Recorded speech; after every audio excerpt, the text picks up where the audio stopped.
I've been coming to the sun-drenched shores of the Western Cape for the last 24 years, and after a lot of research, here are my top 5 things to do in Cape Town.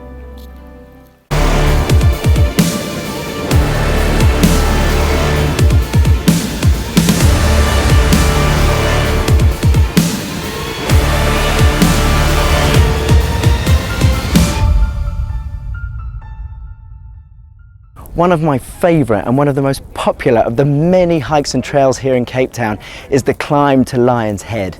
It offers the most spectacular views of the city of Cape Town, and the peak stands at 669 metres above sea level.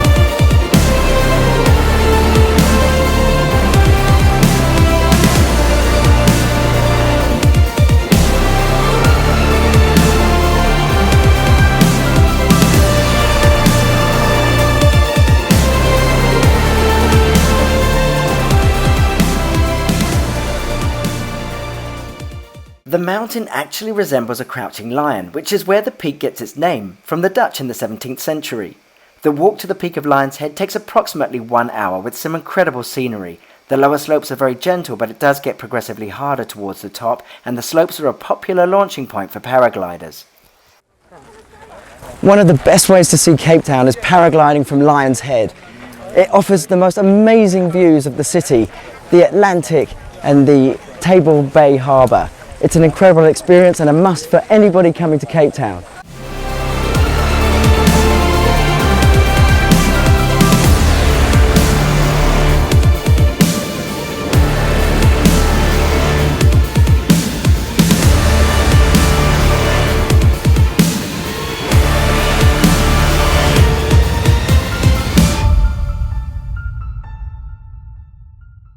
Climbing Lion's Head is a phenomenal activity, and it's one of the most beautiful hikes in the Table Mountain National Park.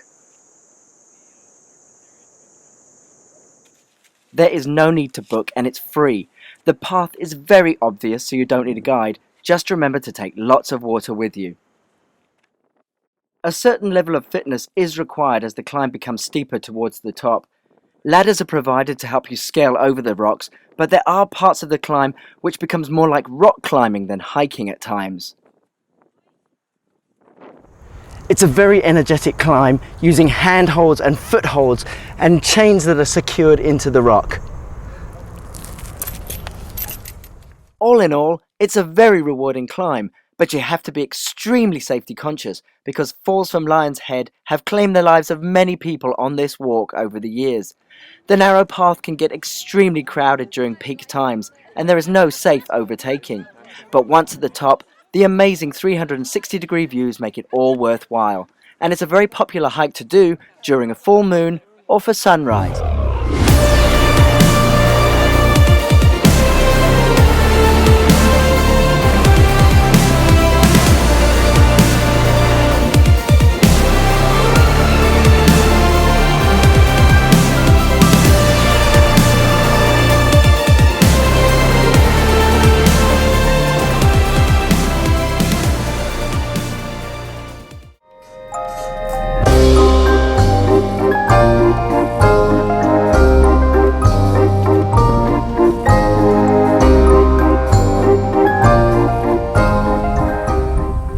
This is Boulders Beach near Simonstown in the Western Cape.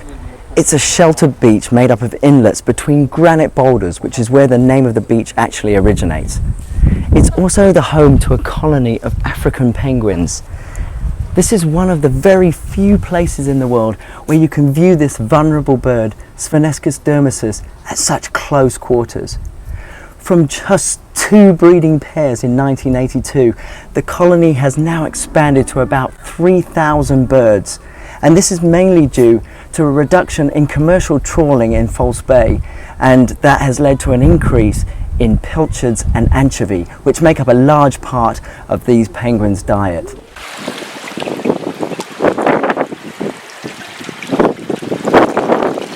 This is absolutely incredible. You get so close to these animals in the wild. Absolutely beautiful.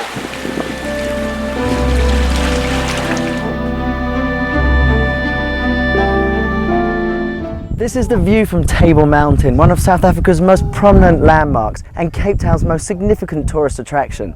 There are loads of hikes and trails that go up to the top of the mountain, and I'm going to take one of them today to experience just what that's like. The level plateau of Table Mountain is 3 kilometers from side to side, edged by impressive cliffs. When you come to Table Mountain, you don't have to take the cable car. You can actually climb all the way to the top. So let's go. Hiking on Table Mountain is popular amongst locals and tourists, and a number of trails of varying difficulty are available. Because of the steep cliffs around the summit, direct ascents from the city side are limited, but all hikes offer spectacular scenery, including flowing waterfalls on the lower slopes.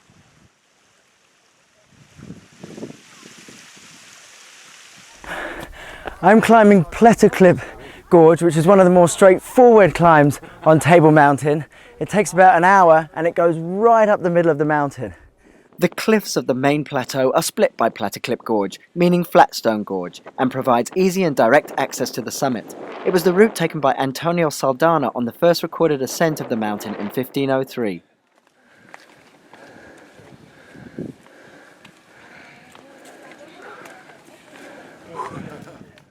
The broad sweep of mountainous heights forms a natural amphitheatre of the city bowl and Table Bay harbour, and the panoramic views are absolutely breathtaking. Other popular hiking routes include the Hurikvako trails, which take 4 to 6 days, operated by the South African National Parks.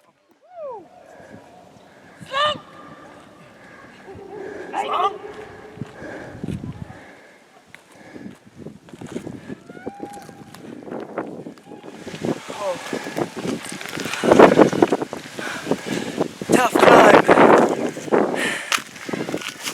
The upper 600 metres of Tabletop Mountain consists of 450 to 510 million-year-old rocks belonging to the 2 lowermost layers of the Cape Fold Mountains.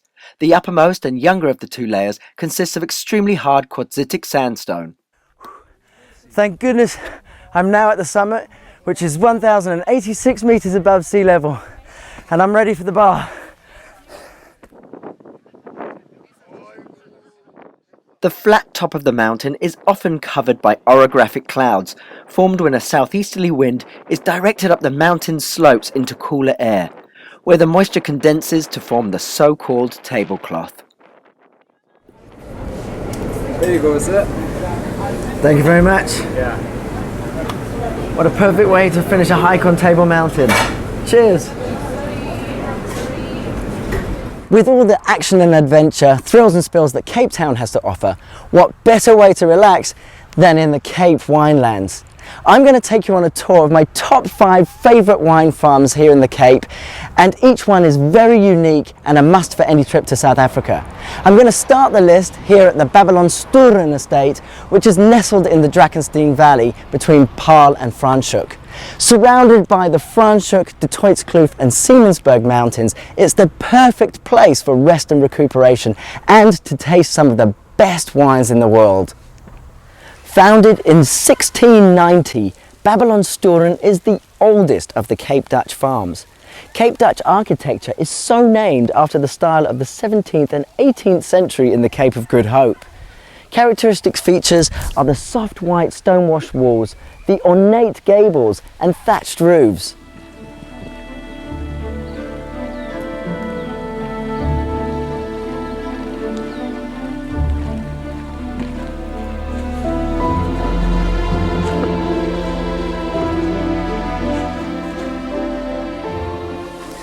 This farm is actually a replica of those that used to supply the trade ships on the spice route to India with fresh fruit and vegetables so that the sailors didn't get scurvy. This estate has an extensive fruit and vegetable garden of rich diversity and beauty. Now for my favourite part, which is the wine tasting. And the wine here at Babylonstoren is amazing, especially the flagship wine, which is the Nebuchadnezzar, and I'm really looking forward to that. I'm kicking off the wine tasting with the Babylonstoren Chenin Blanc. They actually have 2 Chenin Blancs, which are of the 2014 vintage. The first one is a screw cap, which has less alcohol in it, and that's only 9%. And this here is the corked wine, which has an alcohol content of 13.5, and you can tell the difference. It's a much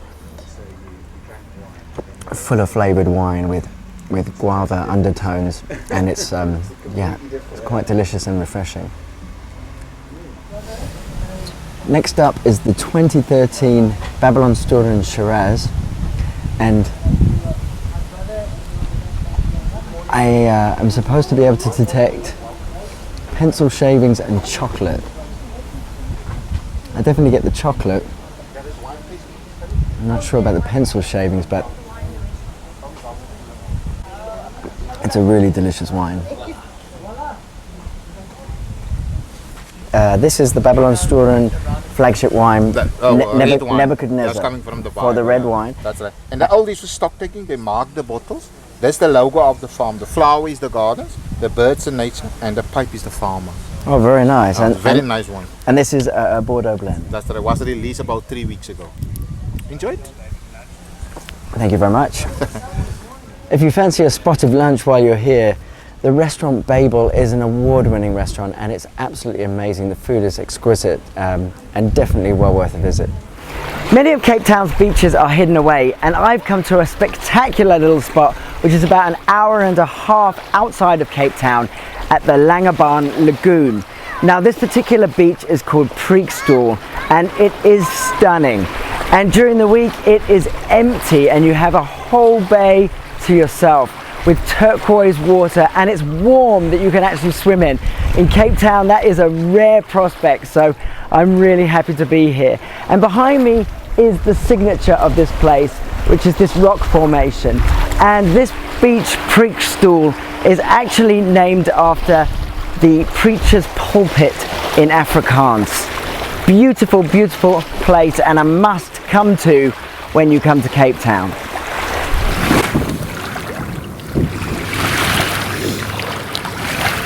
Wow. If you'd have told me that I could sit in the sea like this in Cape Town, I'd have told you were crazy. This is amazing, and you can find deserted stretches all the way along this Langebaan Lagoon. It's absolutely spectacular, and I have to say, I think this is my favourite secret beach.